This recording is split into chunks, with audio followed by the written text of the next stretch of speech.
The gift of Dad's final years. As a nation, we have an aging senior population, and our seniors have gifts to give us if we're open to receive them. Dad's ultimate gift at the end is for you. I want to be there when he dies. When that sentence came out of my mouth, I was as shocked as my friends who were questioning my choice to invite my aging father to come and live with me. I was shocked because I had no idea I wanted to be there when he died. I hadn't thought that far ahead. But that statement began a 4-year journey of living with Dad. Hi, I'm Gwen Cheryl Lyn Sarandrea. I'm the author of The Healing House, The Gift of Dad's Final Years, book and workbook. I have a master's degree in clinical counseling psychology, and after counseling adults for 35 years, I help you come to terms with the aging and the dying of your parents and other beloved seniors and loved ones. I'd like to share the legacy Dad left me. When I called Dad and invited him to come live with me, the invitation came straight from my heart. I had no idea how I was going to make it happen, because at 50 years old, I felt like I was used up by life. I was on 2 medications. I was in a 1-bedroom apartment, and I was in debt.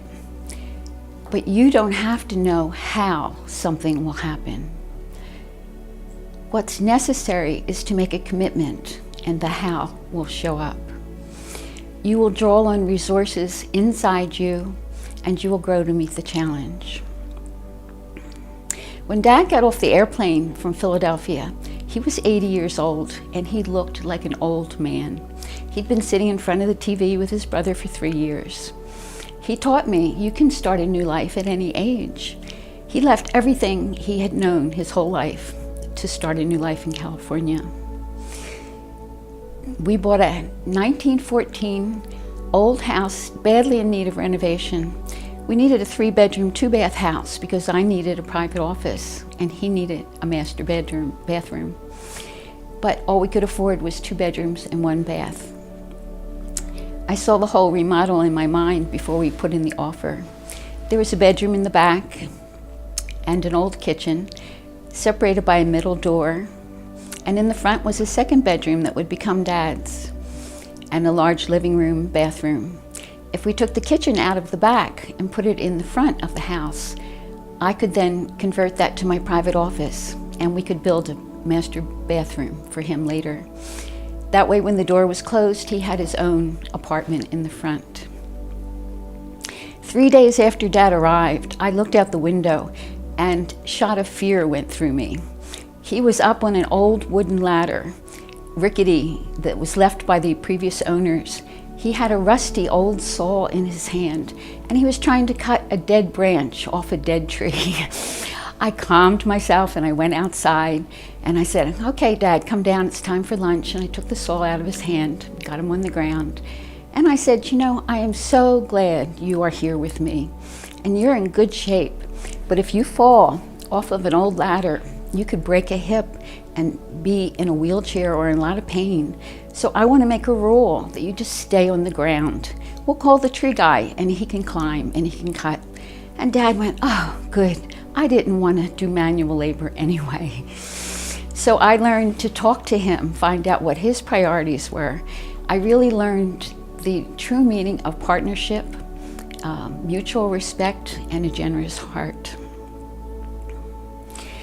Dad spent a lot of time in the yard because he loved talking to people. He was love in action. He connected with everyone in the heart. He held nothing back. He asked people about themselves. He wanted to know where they lived and what was going on. For example, every Friday, the street cleaners came, and if you had your car parked, you would get a ticket. And a single mother across the creek was getting a ticket every Friday. Dad got in the habit of going over and knocking on her door and saying, "It's Friday, move your car." And she would come running out just in time.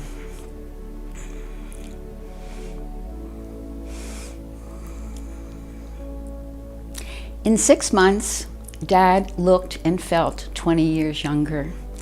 He felt needed and useful again.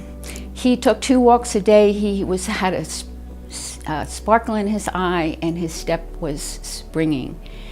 And I was able to get off the old meds so I could help him. I sent him to a seniors club one afternoon, and he came home laughing. And he said, "You sent me to a women's club. It was all women, but they liked me and they told me to come back." And they invited him back every week, and he was the only man in a women's club. They finally gave him the key, and he would open it up and put all the chairs and tables up, and they would bake him cookies. And we also had fun. I took Dad to tea dances every other Sunday because he loved to do a good foxtrot. And when he passed away, he had been dancing foxtrot for 60 years.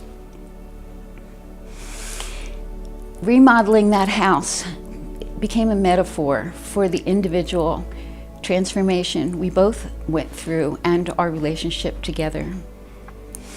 I learned that when you open your heart to someone, a whole lot more comes with it than you ever expected.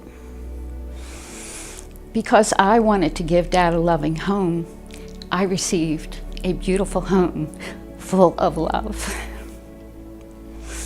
And when you give someone else what they need most, you get what you need along the way. When Dad collapsed 4 years later from congestive heart failure, I was helping him to the bathroom, and he said, "I can't stand up," and his legs buckled under him. And I said, "That's okay, I've got you. Just lower yourself to the floor," and I covered him with a blanket and put a pillow under his head.